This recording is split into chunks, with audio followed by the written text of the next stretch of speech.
مسجد میں جنازہ رکھ کر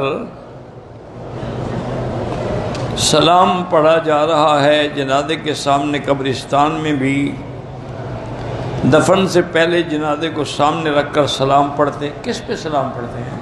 تو یہ تو لکھو نا، جنازے کو سامنے رکھ کر سلام کے ایک تو ہے کہ السلام علیکم یا دار المؤمنین یا اہل القبور، تو تم قبروں والوں کو سلام کرنا ہے، یہ بھی مردہ ہے وہ بھی مردہ ہے، یا آپ کا کوئی اور مقصد ہے جو میں نہیں سمجھ سکا؟ مجھے کمر درد ہے اور عرق النساء ہے، بیوی کو بھی ٹائیفائڈ ہے، اللہ شفا عطا فرمائے۔ میرا بھائی، ہم کوئی عامل کامل تو ہیں نہیں، ہم تو یہی سمجھتے ہیں کہ جو میرے آقا نے فرمایا ہے وہ سب سے بڑی بات ہے، زمزم ہر بیماری کے لیے شفا۔ اور آپ جب یہاں موجود ہیں تو اس نعمت سے فائدہ نہ اٹھائیں اور وظیفے پوچھتے رہیں مولویوں سے، تو یہ بڑی بے وقوفی ہو۔ اسی نیت سے ہر نماز کے بعد زمزم پیے، اور جہاں جہاں درد ہے وہاں وہاں ہاتھ سے پانی لگا کے لگائیں بھی، اور اللہ تعالیٰ سے یقین کامل کے ساتھ دعا مانگیں، تو انشاءاللہ زمزم ایک ایسی نعمت ہے کہ صرف بیماری نہیں، جس مقصد کے لیے دعا کرو پوری ہو جاتی۔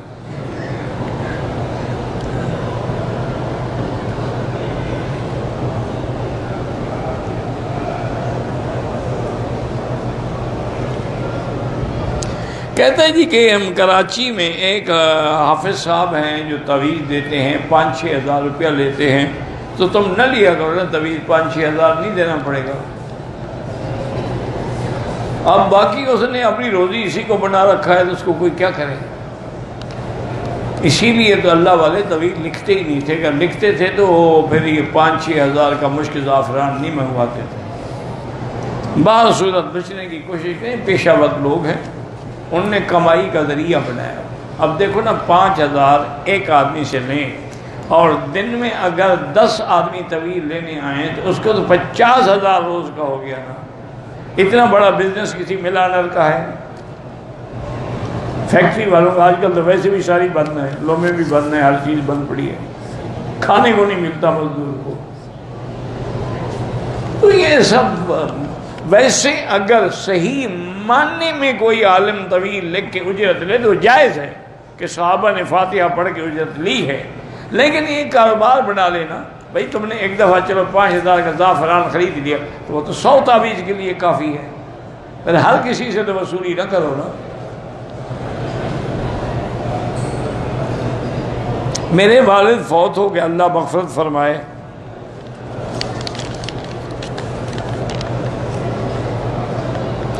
میرا دل کرتا ہے کہ میرا بیٹا حرم میں شیخ بنے، تو بالکل اس کو حرم کے مدرسوں میں داخل کرواؤ، اللہ قادر ہے۔ یہ جو بنے ہیں یہ بھی تو باہر سے آئے ہیں۔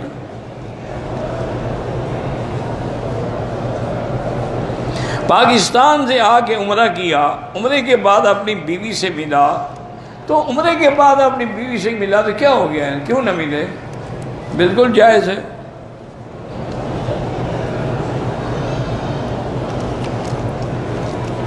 عمرہ کیا میں نے، استرا پھروایا، بالکل صاف ہو گیا سر، اب دوبارہ عمرہ کا بال نہ بھی ہو تب بھی استرا پھروائیں گے۔ اصول یہ ہے کہ عمرے کرنے میں 2-4 دن کا وقفہ کرو تاکہ بال کچھ نکل آئے، لیکن اگر کوئی روزانہ بھی کرے تو استرا اس کو پھروانا پڑے گا، بال ہوں یا نہ ہوں۔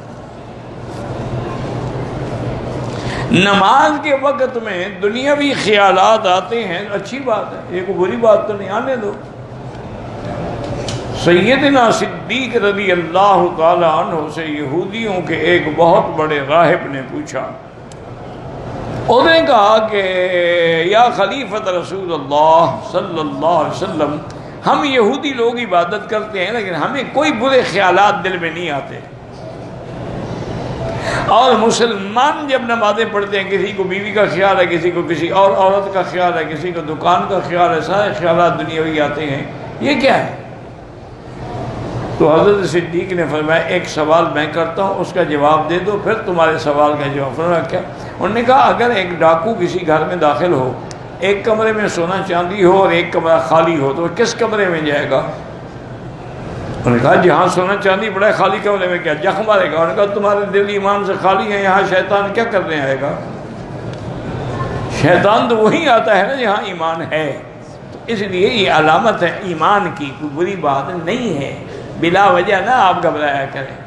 حضرت علی رضی اللہ تعالیٰ عنہ سے ایک آدمی نے کہا کہ حضرت میں جب نماز پڑھتا ہوں مجھے خیالات، فرمایا اچھا اتنے مقام پر تم پہنچ گئے ہو؟ یہ تو بڑے اونچے مرتبے کی بات ہے کہ آدمی کو خیال، کیوں شیطان اسی کو بھٹکائے گا نا جو اللہ والا بن رہا ہے.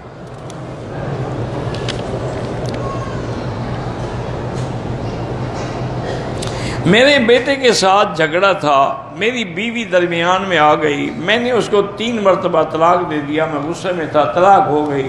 غصے میں ہوں یا نرمی میں ہوں، طلاق ایک ایسی بلا ہے کہ ثلاث جدہن جد وحدلہن جد النکاح والطلاق والعتاق. حضور نے فرمایا 3 چیزیں ہیں جن کی حقیقت بھی حقیقت ہے اور مذاق بھی حقیقت ہے. ایک نکاح ہے، ایک طلاق ہے، اور ایک کسی غلام کو آزاد کرنا ہے. اگر کوئی مذاق میں بھی بیوی کو طلاق دے طلاق ہو گئی، غصے میں بھی طلاق دے طلاق ہو گئی.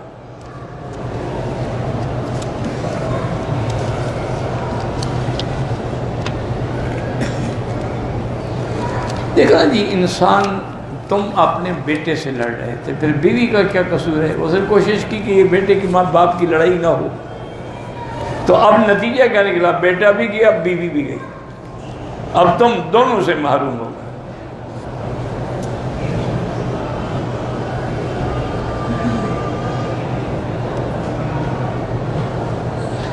لاہور سے ہم احرام باندھ کے عمرے کا آئے ہیں.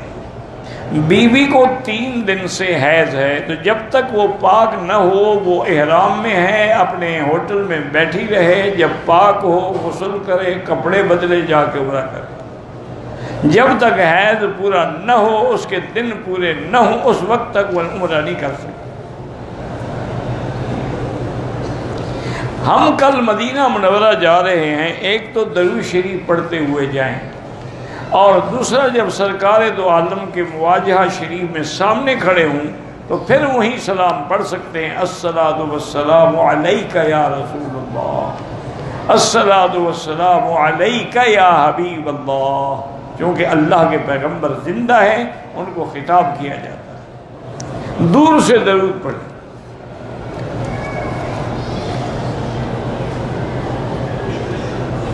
کہتے جی کہ غزوہ ہند کے متعلق جو حدیث ہے ابن ماجہ، وہ غزوہ ہند گزر گیا ہے، اب تم اور انتظار نہ کرو. وہ غزوہ ہند صلاح الدین ایوبی کے زمانے میں گزر گیا. ظہور مہدی سے کیا ہوگا؟ اسلام کا غلبہ ہوگا، پوری دنیا میں اسلام چھا جائے گا، تمام باطل فرقے اور مذہب مٹ جائیں گے، یہودیت اور عیسائیت ختم ہو جائے گی. انہ یکسر الصلیب و یقتل الدجال. صلیب کو توڑیں گے، کیا معنی ہے؟ عیسائیت کی قوت کو ختم کر دیں گے اور دجال کو بھی قتل کریں گے. اور یملأ الارض عدلا و قسطا، اور زمین کو عدل اور انصاف سے بھر دیں گے. اور آخر میں پھر وہ شادی بھی فرمائیں گے، اور پھر ہجرت کر کے مدینہ منورہ آئیں گے، اور فوت مدینے میں ہوں گے اور دفن حضور کے ساتھ روضے میں ہوں گے علیہ الصلاۃ والتسلیم. حضرت عیسیٰ علیہ السلام، ان سے پہلے مہدی آئیں گے. مہدی جو ہے ان کا بھی حضور نے فرمایا کہ نام ان کا، میرے نام محمد ہوگا، والد کا نام میرے والد نام پہ عبداللہ ہوگا، ماں کا نام آمنہ ہوگا، اور وہ میری نسل سے عرب ہوں گے.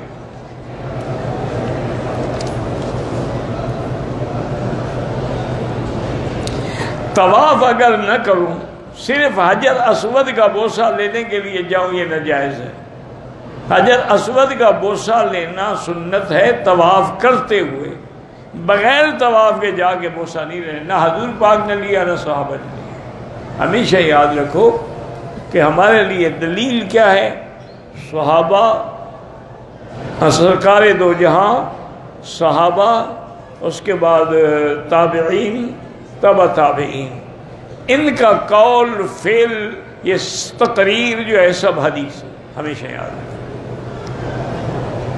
تو کسی صحابی نے ایسا نہیں کیا، کسی تابعی نے ایسا نہیں کیا۔ تو جب تک یہ چیزیں میرے آقا سے، صحابہ سے، اجماع سے کیا ثابت نہ ہوں تو وہ پھر بدعت بن جاتی ہے۔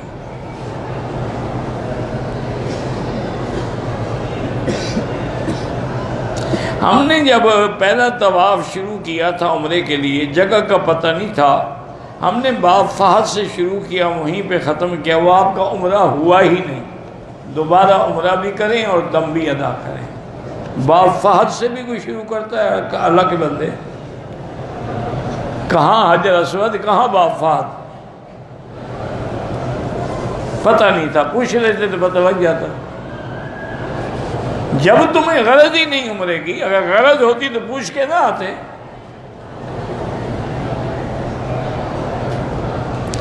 عمرے کے لیے آئے ہیں، ہمارا 21 دن کا پیکج ہے، 6 دن مکہ میں، 9 دن مدینہ پاک میں، 6 دن مکہ میں، نہیں قصر پڑھیں گے نماز جب تک ایک جگہ 15 دن کا قیام مستقل نہ ہو، نماز قصر ہو۔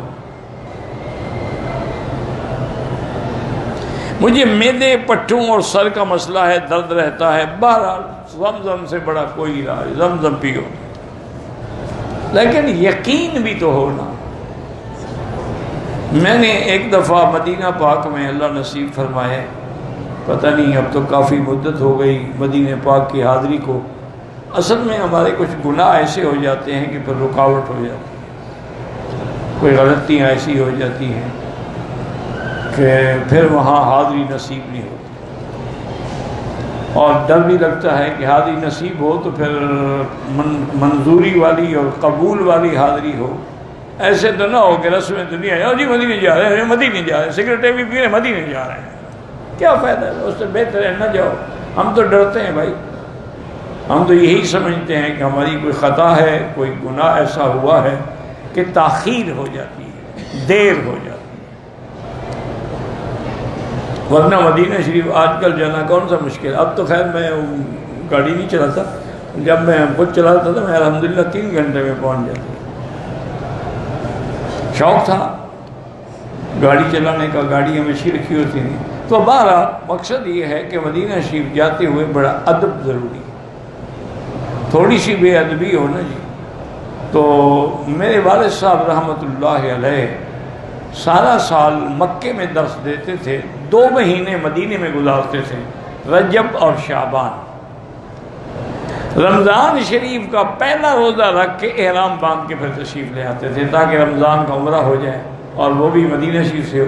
تو وہ 2 مہینے وہاں نہیں پڑھاتے تھے، بڑا زور لگایا طلباء نے، دوستوں نے، ساتھیوں نے، حضرت مہربانی کریں 2 مہینے پورے آپ مدینہ پاک میں بیٹھے رہتے ہیں اور ہم لوگ آپ کے درس سے محروم ہیں۔ میں نے ایک دن پوچھ لیا، انہوں نے کہا ابا جان کیوں؟ فرمایا بھائی یہ جگہ پڑھنے کی ہے، پڑھانے کی نہیں، یہاں ڈر لگتا ہے، آواز بھی اونچی ہو گئی تو ہم برباد ہو جائیں گے، پھر کیا کروں گا؟ میں نہیں پڑھا سکتا، کسی اور عالم پڑھاتے ہیں، ان کی ہمت ہے، میں نہیں پڑھا سکتا، اگر آواز میری اونچی ہو جائے گی پھر کیا ہوگا؟ اللہ اکبر اللہ۔ آج کل تو لوگوں کو احساس ہے ہی نہیں نا جی، ان کو تو پتہ ہی نہیں کہاں جا رہے ہیں، کیوں جا رہے ہیں۔ پہلے ہمارے اکابر جو تھے نا جی، یاد رکھیں، اونٹوں پہ سفر ہوتا تھا 20 دن۔ اچھا کبھی کبھی ایسا بھی ہوتا تھا، بارشیں آتی تھی نا تو راستے میں فلڈ آ جاتا تھا اور سارے ندی نالے بھر جاتے تھے، تو مہینہ مہینہ بیٹھے رہتے تھے کہ پانی خشک ہو تو گزریں۔ یہ تو اللہ حکومت سعودیہ کو جزائے خیر دے کہ انہوں نے وہ سارے ماشاءاللہ پلیں بنا دی ہیں، ندی نالے بنا دی ہیں، جہاں جہاں سے سیل گزرتی ہے وہاں پل بنا دی، پانی نیچے سے گزر گیا، ورنہ تو 1 مہینہ لگ جاتا۔ اس زمانے میں جب وہ جاتے تھے نا جہاں سے آپ احرام باندھتے ہیں ذل حلیفہ، یہاں سے تو راستے میں بڑی بڑی بلڈنگیں تو ہوتی نہیں، یہیں سے حضور کا روضہ نظر آتا تھا۔ تو علماء اونٹ سے سواری سے اتر جاتے تھے اور پیدل جاتے تھے کہ بھی اب حضور کے روضے کے سامنے اب ہم سواری پہ سوار نہیں۔ تم نے اس دفعہ اس طرح کبھی حاضری دی ہے؟ تمہیں کیا ہے، پینٹ شرٹ پہنی ہوئی ہے، کلین شیو ہے ماشاءاللہ، تازہ داڑھی پہ اس طرح پھروا کے پھر حضور کے سامنے جاتے ہیں۔ انا للہ و انا الیہ راجعون. دعا کریں اور دعویٰ کرتے ہیں کہ ہمیں کملی والے سے محبت ہے، جب تمہیں ان کی شکل ہی پسند نہیں ہے محبت کیسے ہے؟ تمہیں کیسے محبت ہے؟ کیسے تم نام چومتے ہو؟ داڑھی تم اٹھا کے پھینک دیتے ہو اور نام چوم رہے ہو، انگوٹھے چوم رہے ہو. خدا کا خوف کرو، توبہ کرو، استغفار کرو. اللہ اکبر اللہ اکبر. تو میں بہرحال مدینہ منورہ میں تھا، مسجد نبوی میں، تو زمزم کے ڈول رکھے ہوتے تھے نا. میرا خیال ہے کہ میں بھی زمزم پی لوں. میں نے دیکھا ایک فقیر بیٹھا ہے مجذوب، زمزم کا پانی گلاس ہاتھ میں پکڑا ہوا ہے. میں اس کی شکل دیکھ کے سمجھ گیا کہ یہ کوئی اللہ والا ہے. میں چپ کر کے اس کے پیچھے کھڑا ہوا، چونکہ ان لوگوں سے ڈر بھی بڑا لگتا ہے نا، غصے میں آ جائیں بجائے دعا کے بد دعا کر دیں تو پھر کیا ہوگا. میں پیچھے آ کے کھڑا ہو گیا، اس نے گلاس ہاتھ میں پکڑا اور فوراً ایسا کلمہ کہا نا، مجھے تو آج بھی یاد آتا ہے نا، مجھے وہ لطف آتا ہے اس کے کلمے کا. کہنے لگا کہ یا اللہ صدق قول حبیبک واشف عبدک، یا اللہ اپنے حبیب کی بات کو سچا کرو، مجھے شفا دو. آپ کے حبیب نے کہا ہے نا کہ شفا ہے زمزم، تو اپنے حبیب کی بات کو پورا کرو. اس کے بعد نے زمزم پیا. تو یقین ہو تو شفا ہو. اور ایک بات یاد رکھنا، جن کو زمزم زیادہ نہ پی سکے نا، یہ علامت ہے کہ وہ منافق ہے. منافق کبھی پیٹ بھر کے زمزم نہیں پی سکتا. اللہ پینے ہی نہیں دیتے کہ پاک چیز ناپاک چیز میں اندر کیوں جائے. اس لیے ہر نماز کے بعد زمزم پیا کرو. اور جو آپ کو بیماریاں ہیں، یا تو پھر حضرت ابن عباس کی دعا یاد کر لو، چھوٹی سی بھی ہے آسان بھی ہے. اللہم انی اسألک علما نافعا ورزقا واسعا وشفاء من کل داء. یا اللہ مجھے علم بھی دے، رزق بھی دے، ہر بیماری سے شفا دے. مچھلی کو کانٹے سے پکڑنا جائز ہے، جس سے مرضی ہے، جال سے پکڑو، کانٹے سے پکڑو، یہ کیا مسئلہ ہے؟ شکار ہے، جائز ہے.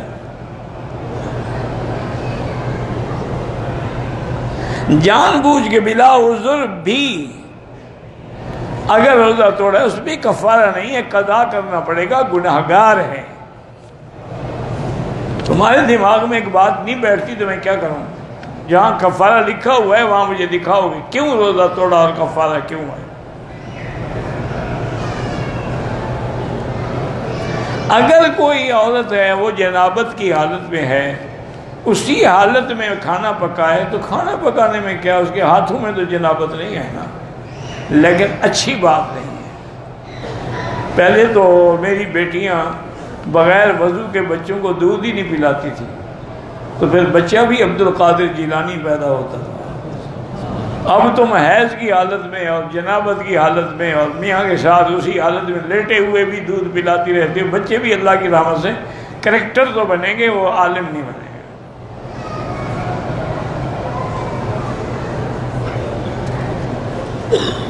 میں نے حج پہ تھا، میں نے اس طرح نہیں پھروایا تھا، 5-7 گھر کر کے کوئی بات، کوئی دم نہیں.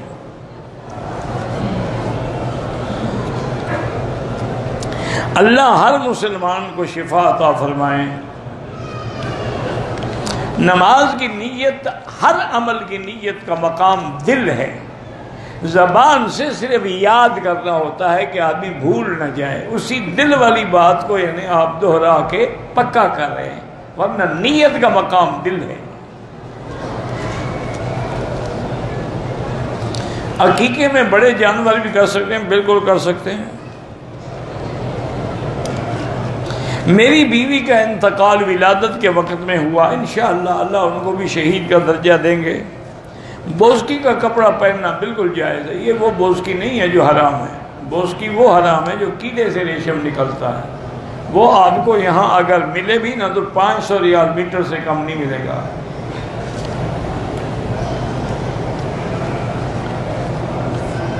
بیوی کو طلاق دے دی ہے، واپس کیسے لے آؤں؟ جب طلاق دی تھی مجھ سے پوچھا تھا کہ واپس لینے کے لیے پوچھ رہے ہو.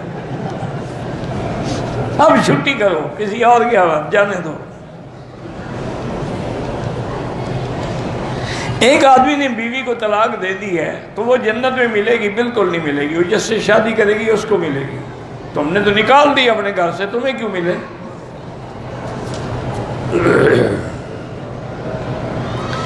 حائض والی عورت مدینہ پاک سے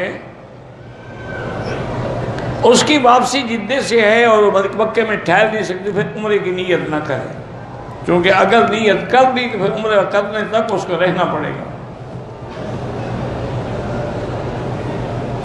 ایک عورت کو میں نے اگر ایک طلاق دی تو پھر رجوع کر سکتے ہیں.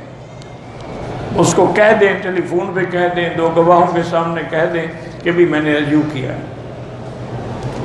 وہ تمہاری بیوی، ایک سے رجوع ہو سکتا ہے.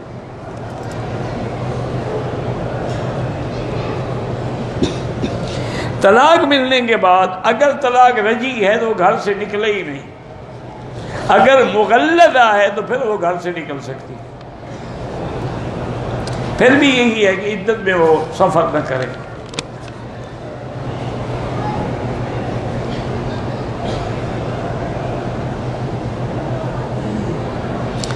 بہرحال میری بیوی کا آپریشن ہوا ہے،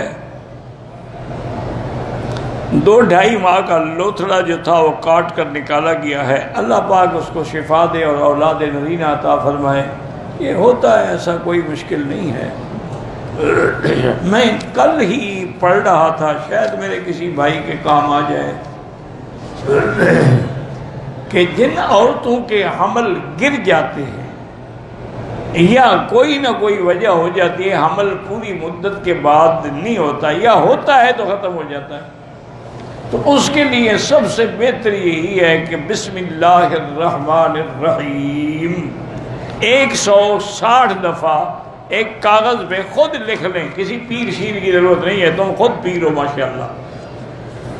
باریک کاغذ ہو، اس پہ جناب 160 دفعہ بسم اللہ الرحمن الرحیم، پھر اس قرآن کی آیت کا تعویذ بنا کے بیوی کے گلے میں ڈال دو. انتہائی آرام سے اور طبیعی ولادت ہو جائے گی اور کوئی خطرہ بھی نہیں ہوگا. کیونکہ مجھے تو اللہ کے قرآن پہ یقین ہے، تمہیں یقین نہ ہو تمہاری مرضی.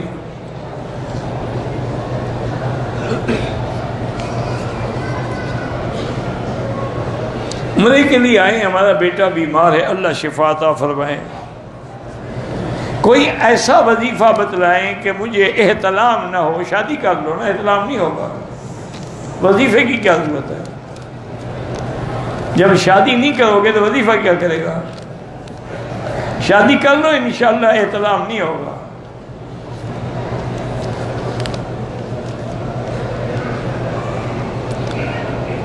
علامہ انور کشمیری دیوبندی کون تھے؟ خود تو لکھا ہے تم نے، علامہ انور کشمیری بھی دیوبندی بھی، پھر کون تھے کا کیا مطلب؟ کشمیری تھے، دیوبندی تھے، شیخ الحدیث تھے، حافظ الحدیث تھے. فیض الباری شرح بخاری ان کی بڑی معروف کتاب ہے. میرے والد کے استاذ تو نہیں تھے، لیکن میرے والد کو جو اللہ نے عزت دی ہے ان کی دعا سے. اگر عورت عمرے کی نیت سے گھر سے نکلے، راستے میں حید آ جائے، بالکل نیت کر لے، یہاں ہوٹل میں بیٹھی رہے، جب اچھی طرح اس کے دن گزر جائیں، پاک صاف ہو جائے، غسل کر کے پھر عمرہ کرے. جوتیاں اٹھا لیتے ہیں، اللہ ہدایت دے. جس کی جوتی چوری ہو جائے وہ لوگوں کی چوری نہ کرے، ورنہ تو دونوں چور ہو گئے، فائدہ کیا ہوا؟ کم سے کم ایک کو چور رہنے دو نا، دو تو نہ بنو. نماز جنازہ کا اعلان عربی میں ہوتا ہے، اردو میں نہیں ہوتا. پھر بنگالی کہیں گے بنگالی میں کیوں نہیں ہوتا، پٹھان کہیں گے پشتو میں کیوں نہیں ہوتا. تو پھر سارا دن اعلان ہی ہوتا ہے، جنازہ دوسرے دن پڑھیں گے انشاءاللہ.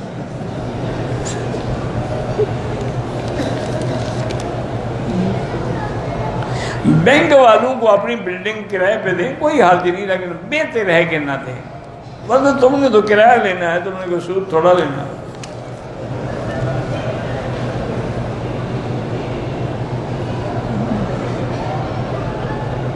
کراچی سے 9-10 پتہ نہیں افراد عمرے کے لیے آئے ہیں.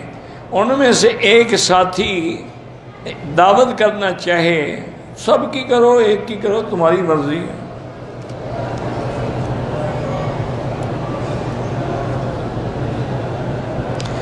رمضان المبارک میں کمپنی کے جو مزدور ہیں ان کو شربت میں میٹھے کے بجائے سکرین ڈالیں، بالکل نہ ڈالیں، سکرین بڑی خطرناک چیز، اس سے بہتر ہے ان کو ویسے پانی پلا دیں۔ داڑھی میں ہاتھ مارنے سے بال چھوٹی سی ایک گرہ لگی تھی، کھینچا بال ٹوٹ گیا، کچھ نہیں ہوتا، کوئی دم شم نہیں۔ عورت نماز جنازہ پڑھ سکتی ہے؟ ہاں جی پڑھ سکتی ہے۔ حیض میں عورت حرم میں نہیں آ سکتی، باہر میدان میں بیٹھی رہے۔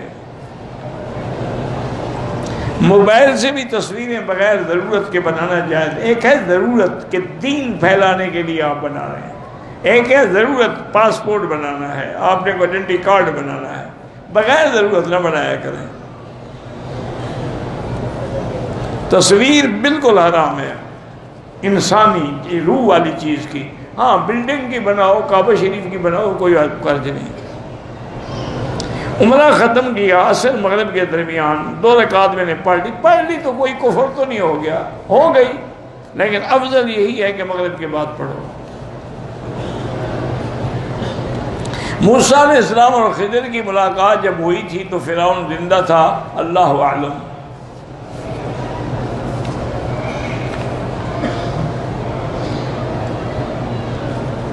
اگر کسی محرم کو عادت ہے اور دان سے بال کاٹتا رہتا ہے، کوشش کرے نہ کاٹے، ورنہ کوئی دم شم نہیں۔ حالت احرام میں اگر دونوں نے طواف کر لیا، صفا مروہ دوڑ لی ہے، تو ایک دوسرے کے سر پہ اس طرح پھیر سکتے ہیں۔ میرے پاس بیگ میں خوشبو رکھی تھی، بیگ سے کوئی چیز نکالی، میرے ہاتھ پہ لگ گئی، میں نے ہاتھ دھو لیا، کوئی دم شم نہیں۔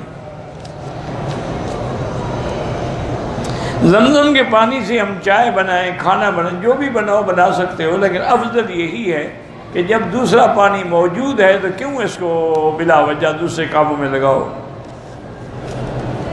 اقامت کے دوران حی علی الصلاۃ، حی اب کھڑے ہو جائیں، یا قد قامت الصلاۃ، پہ ایک ہی بات ہے۔ بہت سارے لوگ حرم سے باہر سڑکوں پر یا دکانوں کے باہر امام کی اقتداء میں نماز پڑھے، اگر اگلی صفحے نظر آئے نماز ہوگی ورنہ نہیں ہوگی۔ بیر روحا بیر شفا کیا ہے؟ بس ٹھیک ہے، اگر حضور نے پانی پیا ہے تو شفا ہے۔ جنازے میں امام کے آگے کھڑے نہ ہوں۔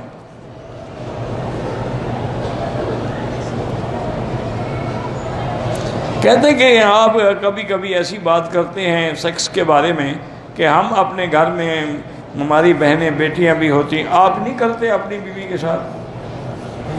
اس وقت گھر والوں کو آپ نکال دیتے ہیں، ان کو پتہ نہیں کہ بیوی کے ساتھ علیحدہ لیٹا ہوا ہے، کیا کر رہا ہے، اس کو منزل پڑھا رہا ہے۔ ہمیں سبق پڑھانے سے پہلے خود بھی پڑھا کرو نا۔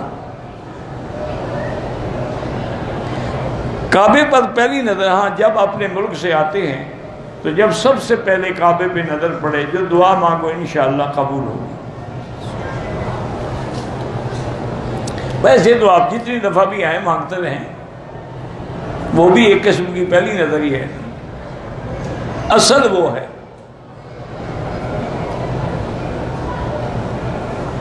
میں عمرے کے لیے آیا ہوں، انڈیا سے ہوں، ایک ہمزلف ہے، ان کی کمائی حلال نہیں ہے، ان کے یہاں کھانا ہاں جی کھا سکتے ہیں، وہ کافر تو نہیں ہے۔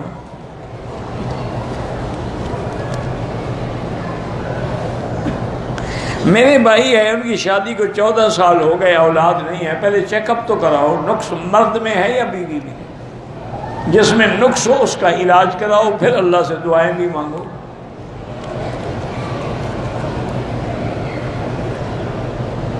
اگر ہم 2-3 طواف اکٹھے کر لیں، بعد میں 2 رکعت پڑھیں، وہ بھی جائز ہے۔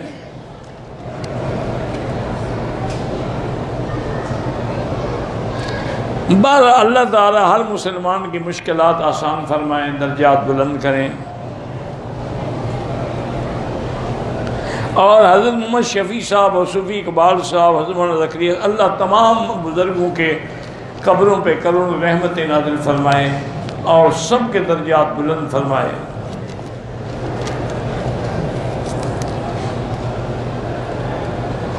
میں پاکستان سے آیا، سب رکن پورے کیے، اس کے اگلے دن مسجد عائشہ گیا، وہاں سے عمرہ کیا، اب ایک دن کے بال تھے، ٹنڈے ہیں پر، تو میں کیا بالکل ایک دن کے بال ہوئے آدھے دن کے، اس طرح پھروانا ہوگا۔ اگر نہیں پھروائیں گے اور احرام کھول دیں گے دم پڑ گئی، اور پھر اس طرح بھی پھروانا پڑے گا۔ شریعت کے علم نہیں ہے، مسجد عائشہ کا علم ہو گیا، باقی شریعت کا تمہیں علم نہیں ہے۔ کیسے علم نہیں ہے؟ بہانے کیوں بناتے ہو؟ بالکل دم پڑ گیا ہے۔ ہمارے ملک میں مولوی جنازے کے بعد دوبارہ دعا کرتے ہیں، ان کو حضور کی دعا پہ یقین نہیں ہے نا۔ جنازے میں جو دعا ہے وہ دعا ہے کہ نہیں ہے؟ اور وہ دعا وہ ہے جو حضور نے سکھلائی ہے، وہ زیادہ اثر والی ہے، مولوی کی دعا زیادہ اثر والی ہے۔ جن کو حضور کی دعا پر یقین نہ ہو وہ مانگتے رہیں، ویسے خالص بدعت ہے۔ اگر ہم زمزم سے کفن دھو کے لے جائیں کوئی مسئلہ نہیں ہے، ویسے بہرحال ایک محبت ہے۔ حدود مسجد حرام ہی باہر سین میں بیٹھ سکتی ہے اور اندر عمارت کے اندر نہیں آ سکتی ہے۔ طواف اور عمرہ کسی فوت شدہ کر سکتے ہیں۔ احرام کی حالت میں جہاز میں خوشبو والے ٹیشو سے ہاتھ صاف کیے، بالکل اگر دونوں ہاتھ صاف کیے ہیں ٹیشو سے، اس میں خوشبو بھی تیز تھی، دم پڑ گئی۔ اگر حرم میں احرام باندھ کے حرم پہنچے، حرم میں جو دھلائی کر رہے ہوتے ہیں اس میں بھی خوشبو والا، اس سے کچھ نہیں ہوتا۔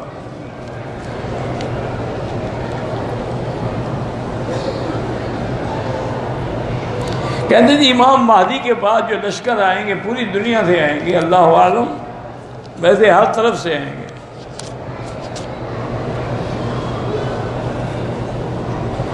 حضرت عیسیٰ علیہ السلام جب اتریں گے تو توبہ کا دروازہ کھلا ہوگا، بالکل کھلا ہوگا، اس وقت لوگ ایمان لے آئیں گے۔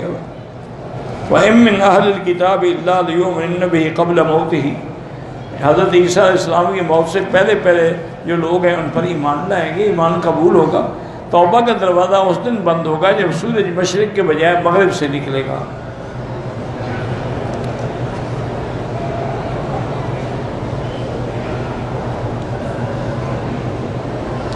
امام صاحب نے مغرب کی نماز میں غلطی سے 4 رکعت پڑھ لی تو پیچھے سبحان اللہ کہنا چاہیے تھا تاکہ وہ سجدہ صاف کریں، باہر نہیں تو پھر نماز دوبارہ پڑھیں۔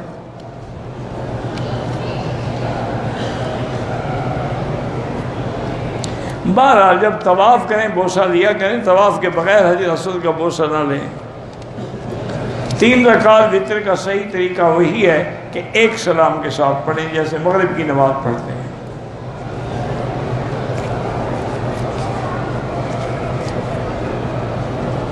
مسجد نبوی میں اگر 40 نمازیں تکبیر اولیٰ کے ساتھ ملیں تو اللہ اس کو نفاق سے اور جہنم سے بری کر دیتے ہیں، بڑی فضیلت ہے۔ نہ ملے تو کوئی بات نہیں۔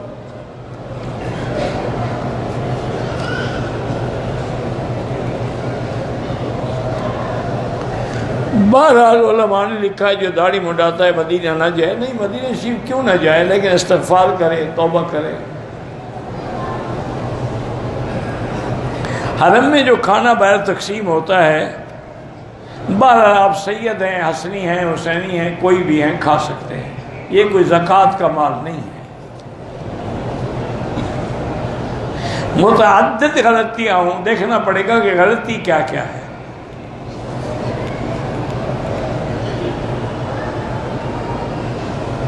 کچھ گناہ قرض کی حیثیت رکھتے ہیں، لوگوں کا مال کھانا جو ہے وہ حقوق العباد ہے، باقی جتنے گناہ حقوق اللہ ہیں وہ توبہ سے معاف ہو جاتے ہیں۔ میں آپ سے محبت کرتا ہوں، اللہ آپ کو جزائے خیر دے۔ حدیث میں آتا ہے کہ جب کوئی کہے کہ میں آپ سے محبت کرتا ہوں تو آپ کہیں احبک اللہ کما احببتنا، اللہ تم سے محبت کریں جیسے تم ہم سے محبت کرتے ہو۔ احرام کی حالت میں سگریٹ پینا ڈبل حرام ہے۔ عمرے کے لیے طواف کرتے ہوئے 2 سے 3 چکر کے بعد حتیم کے اندر نفل ادا کریں، بالکل طواف بھی نہیں ہوگا۔ طواف میں اشارہ کرنا بھول گئے کوئی بات نہیں۔ عمرے کی صفا دوڑتے ہوئے ٹانگیں چھلنے سے خون یا پیپ نکل آئے کوئی حرج نہیں، کچھ نہیں ہوتا۔ اگر ایسی بات ہے تو آپ سادہ تیل لگا لیا کریں۔ عمرے کے بعد عورتوں کے لیے نماز پڑھنا حرم میں افضل ہے یا ہوٹل میں افضل ہے، لیکن چند دن کے لیے آئی ہیں تو حرم سے ان کو روکے بھی نہیں۔ بہرحال ویڈیو نہ بنائیں۔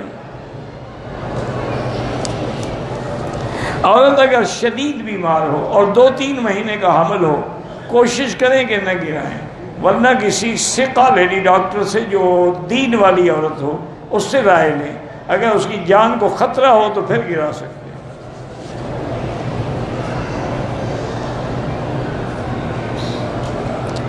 سترا پتہ نہیں کیا ہے، شیشے کا ہو، اللہ عالم کیا مطلب ہے، مجھے نہیں سمجھ آئی۔ عمرے کا احرام حدود حرم سے نہیں باندھ سکتے، حدود حرم کے باہر سے باندھنا ہوگا، مسجد عائشہ سے باندھیں، جیرانہ سے باندھیں۔ اگر کوئی عورت اپنے ایام پورے کر کے عمرہ کر رہی تھی کہ حیض آ گیا، اپنے اگر ایام پورے کر لیے تھے اس نے، پھر حیض آ گیا تو عمرہ چھوڑ دے، پھر پاک ہو کے مکمل کرے۔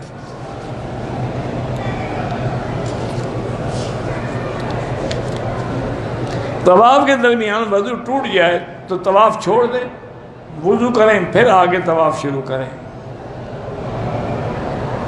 اگر کوئی آدمی انڈیا سے آیا ہے عمرے کے لیے، پھر مسجد جیرانہ ویسے گیا دیکھنے کے لیے، تو کوئی عمرہ ضروری نہیں، کرو تو کر سکتے ہو۔ طواف بطاف والی جگہ میں لوگ نماز پڑھتے ہیں، طواف والے آگے گزرتے ہیں، ان پہ کوئی گناہ نہیں ہے۔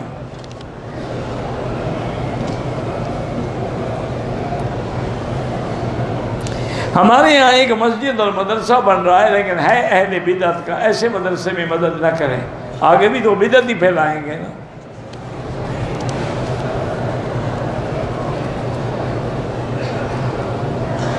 ایسی شے سے پتہ نہیں کیا ہے، دروازے کے پیچھے نماز پڑھے، مجھے سمجھ بارہ دروازے کے پیچھے کوئی آگے گزر گیا تو کوئی حرج نہیں، واللہ اعلم۔ اللہم صلی علی سیدنا محمد وعلی آل سیدنا محمد وبارک وسلم۔ یا حی یا قیوم یا حی یا قیوم یا ذا الجلال والاکرام یا ذا الجلال والاکرام، لا الہ الا اللہ الحلیم الکریم، سبحان رب العرش العظیم، الحمدللہ رب العالمین۔ اللہم فرج ہم المہمومین، نفس کرب المکروبین، وقض الدین عن المدینین، واشفنا واشف مرضانا ومرضى المسلمین، واشفنا واشف مرضانا ومرضى المسلمین۔ اللہم ارحم ضعفنا واجبر کسرنا، واشفنا واشف مرضانا وارحم موتانا واستجب دعانا ولا تخیب رجاءنا برحمتک یا ارحم الراحمین۔ یا اللہ بیماروں کو شفا عطا فرما، بے حیاؤں کو حیا عطا فرما، بے اولادوں کو اولاد صالح عطا فرما، بے روزگاروں کو روزگار عطا فرما، جن کے گھروں میں بچی ہیں ان کے رشتے آسان فرما۔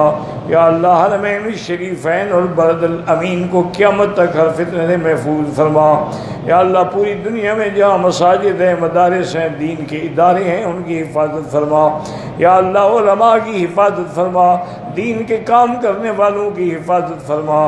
یا ارحم الراحمین، مسلمان کشمیر میں ہیں، فلسطین میں ہیں، ہند میں ہیں، عرب میں ہیں، عجم میں ہیں، افغان میں ہیں، ان کی جان مال آبرو عزت کی حفاظت فرما۔